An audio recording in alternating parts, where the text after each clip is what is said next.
Bismillahirrahmanirrahim. Bismillahirrahmanirrahim. Alhamdulillahi rabbil alamin. Wa bihi nasta'in ala umuri dunya waddin.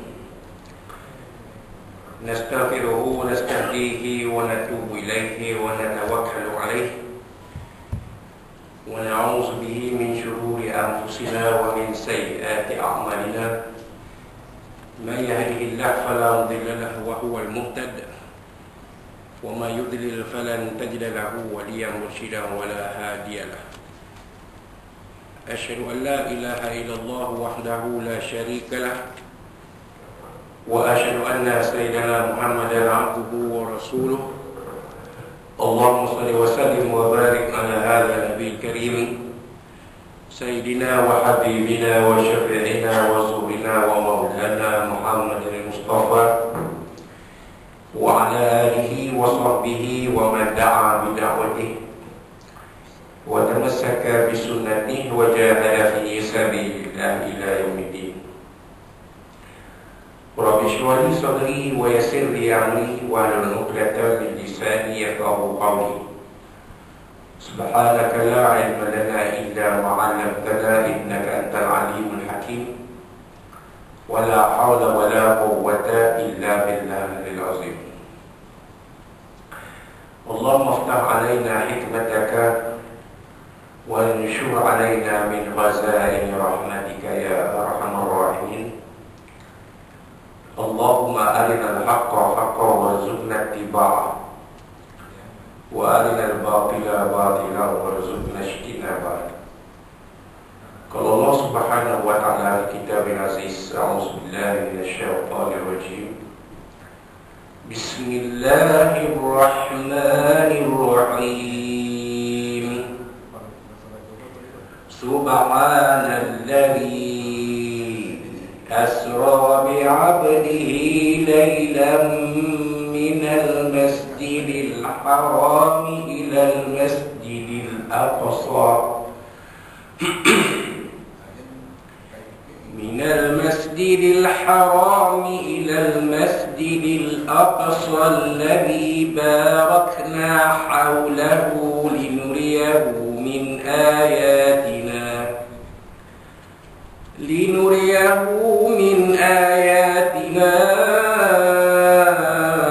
إنه هو السميع البصير. صدق الله العظيم. وقال الله سبحانه وتعالى في القرآن المجيد أعوذ بالله من الشيطان الرجيم يا أيها الذين آمنوا إذا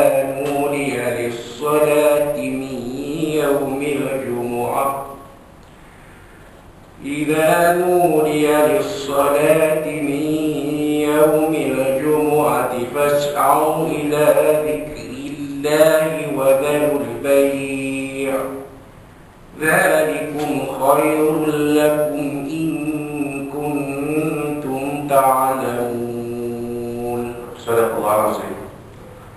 وقال نبينا سيدنا محمد صلى الله عليه وصحبه وسلم وهو يدعو في دعائه اللهم بارك لنا في رجب وشعبان وبلغنا رمضان.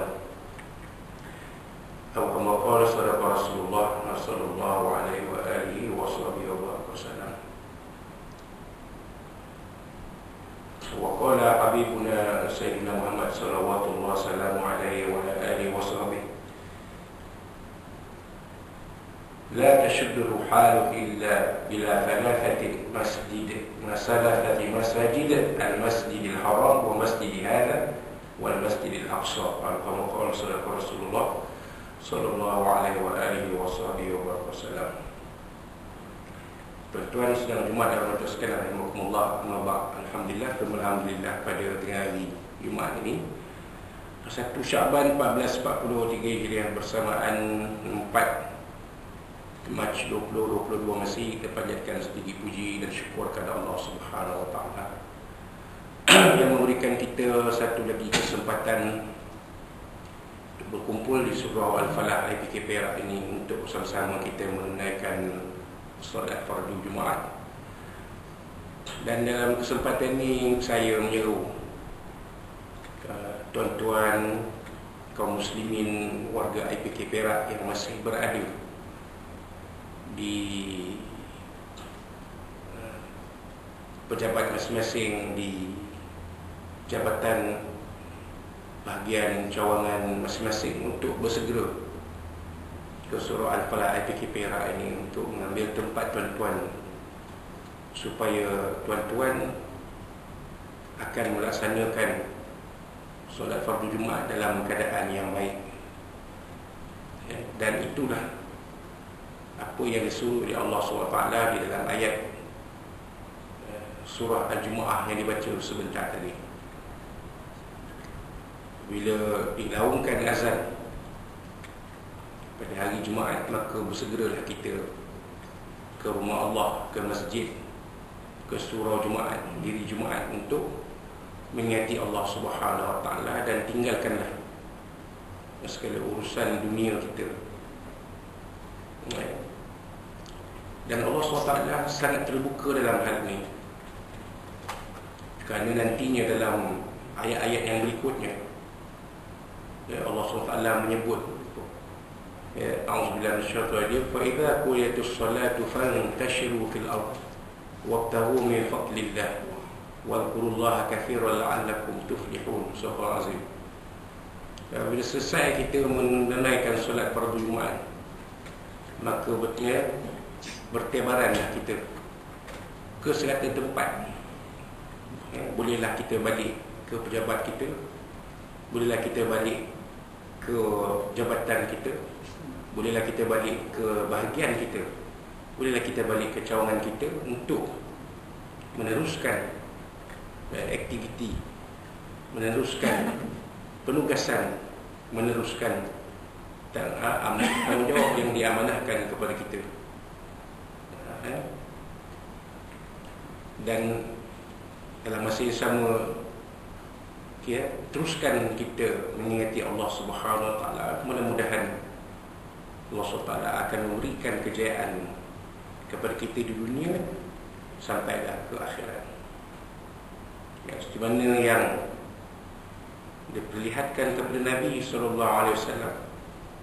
dalam peristiwa Al-Isra' wal Mi'raj. Golongan orang yang berjaya, golongan orang yang gagal dalam kehidupan. Allah Ta'ala tunjukkan kepada Nabi SAW golongan orang yang berjaya. Tiap-tiap musim mendapat keuntungan dari usaha yang dijalankan tanpa mengenal penat, lelah dan jemu. Allah SWT menunjukkan kepada Nabi SAW golongan orang yang gagal, yang sentiasa menyesali kesilapan yang dilakukan, yang sentiasa tidak berasa sesal atas kegagalan mereka. Maka dalam perjalanan Al-Isra' wal Mi'raj ini, titik pertengahannya ialah Nabi SAW dibawa ke Masjidil Aqsa, di mana di sanalah Nabi SAW akan memimpin solat, akan menjadi imam solat, memimpin solat di belakang Nabi SAW. Semua Nabi dan semua Rasul. Kalau semua Nabi dan semua Rasul, niscaya jumlah jemaahnya sangat ramai. Kerana Nabi SAW pernah menyatakan dalam sebuah hadis, jumlah Nabi 124 orang, 124,000 orang, maafkan saya, 124,000. So, kalau 124,000 orang, jumlah Rasul 313 orang. Yang tersebut nama para Rasul dalam Al-Quran Al-Karim hanya 25 saja, 25 orang saja. Daripada Nabi Adam sampai Nabi kita Sayyidina Muhammad SAW, 25 orang saja. Sebenarnya jumlah Rasul 313 orang. Jumlah Nabi 124,000 orang. Apa maknanya? Maknanya tiap-tiap Rasul juga adalah Nabi. Tetapi tiap-tiap Nabi tak semestinya seorang Rasul. Maka ramailah jemaah yang jadi makmum pada Nabi SAW pada malam tu di Masjidil Aqsa, 124,000. Kalau kita bayangkan Masjidil Haram dan Masjid Nabi je lah yang kita berjumpa jemaah seramai tu pada suatu masa. Itu Nabi SAW menyebut dalam hadis yang kita baca tadi, jangan kamu banyak melawat, melainkan 3 masjid, Masjidil Haram, masjidku, ini Masjid Nabi, dan Masjidil Aqsa. Menunjukkan bahawa Masjidil Aqsa itu adalah tempat yang mana manusia ramai boleh berkumpul. Dan ini memang terbukti benar kalau dilihat. Tuan-tuan boleh lihat dalam Google gambar-gambar kaum muslimin mengerjakan solat di Masjidil Aqsa.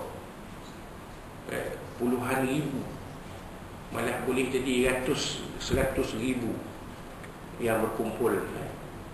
Tapi kita lihat macam mereka berkumpul di tanah lapang. Mereka berkumpul di kawasan lapang. Mana ada masjid Ustaz? Cuma berkumpul kawasan lapang, tanah lapang. Mana di masjid? Jadi kita terlupa sebenarnya bahawa Masjid Aqsa yang berbentuk bangunan hanya kecil saja. Kecil saja. Kawasan Masjid Aqsa itu lebih besar daripada bangunan Masjidil Aqsa, dan itulah yang ingin dikuasai oleh orang-orang Zionis Israel. Kerana mereka tahu di situlah manusia boleh berkumpul sampai 100,000 orang. Kerana mereka dah tahu bahawasanya peristiwa Isra' wal Mi'raj, Nabi SAW memimpin 124,000 Nabi dan Rasul di situ.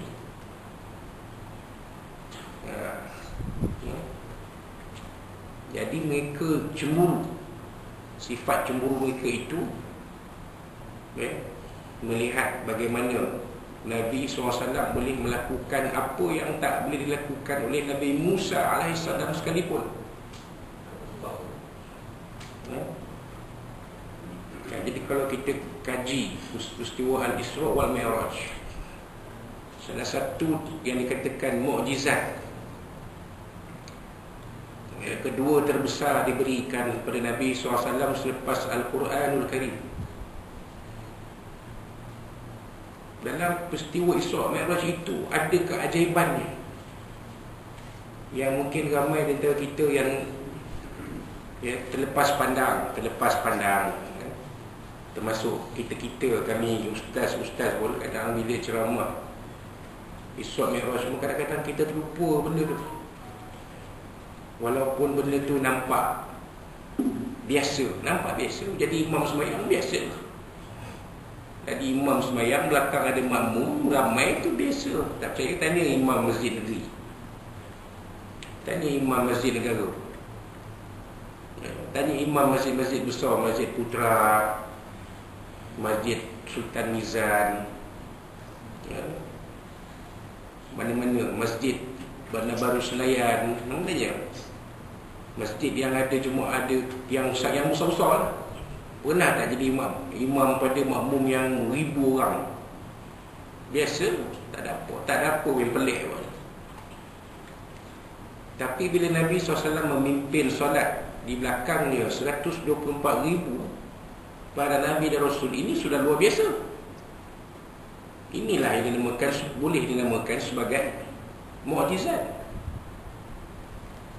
Sebab Nabi lain tak boleh buat seperti mana yang dilakukan oleh Nabi SAW. Dan bukan sekali tuan-tuan, 2 kali. 2 kali tuan-tuan. Ketika peristiwa Isra' berakhir, Sebelum Nabi di-Mi'rajkan dan selepas Nabi turun balik dari langit selepas peristiwa Mi'raj, nak balik ke kota Mekah 2 kali sembahyang. Jemaah bersama para Nabi Rasul 2 kali.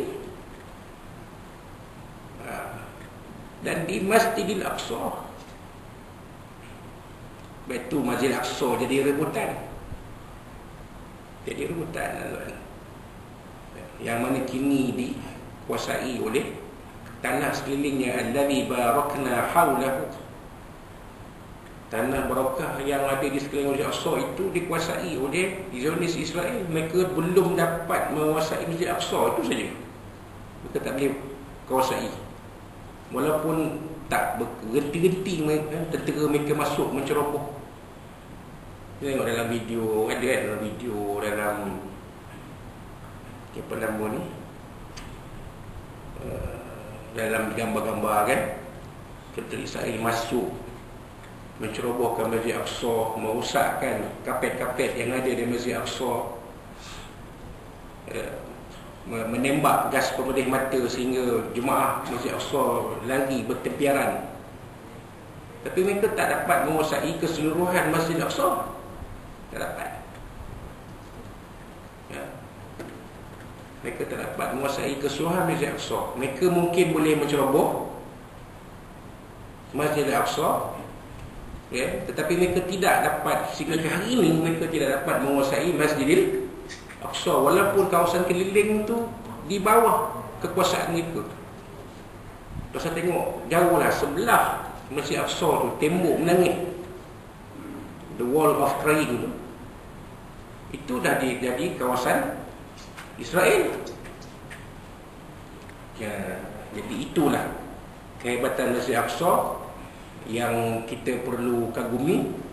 Maka marilah sesama tuan-tuan, kita berdoa kepada Allah SWT, mudah-mudahan Masjid Aqsa ini kekal dalam pemeliharaan Allah SWT, di bawah pengurusan umat Islam di Palestin, di sana di Baitul Maqdis, sehinggalah sampai janji Allah Subhanahu Wa Taala kepada kita umat Islam pada akhir zaman nanti, akhir zaman ini insya-Allah. Jadi itulah sedikit tazkirah Jumaat yang mampu dikongsikan bersama tuan-tuan. Yang baik dari Allah SWT, ada yang kurang itu daripada kekurangan dan kelemahan diri saya sendiri. Saya pun maaf dari Allah SWT, dari Nabi SAW, dan dari tuan-tuan kaum muslimin sekalian, muslimat sekalian, rahimakumullah. Aku lepas azam li walakum, wabillahi taufiq. Wassalamualaikum warahmatullahi wabarakatuh.